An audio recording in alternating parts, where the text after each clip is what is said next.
Pozdrav gameri, danas ćemo imati kako instalirati Mobizen. Ako hoćete snimati, možete ga instalirati, ali ja ću vam sad pokazati. Prvo, trebate ići na ovaj, Clash Royale. Trebate ići na početak, napisati Mobizen.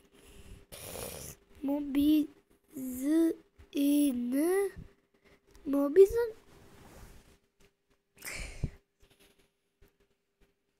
Samo da ga nađem.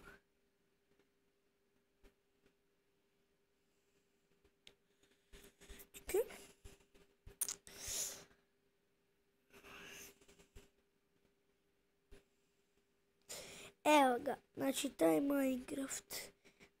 Znači snimat za Minecraft. Vidite. I zato treba instalirati sad.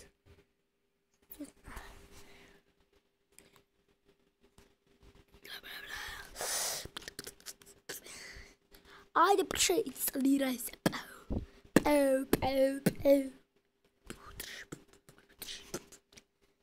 Pozdrav,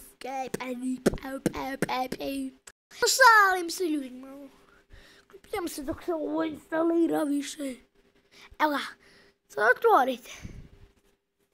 Vi ćete to. I sada vi napravite, na primjer, nešto napravite to, možete raditi nešto, tak.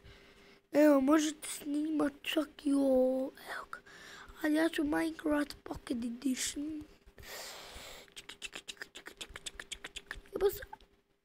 Ok, to bi bilo to za ovu epizodu. Ako vam se svidjela, slobodno bacite like, share i subscribe. Doviđenja! Joj!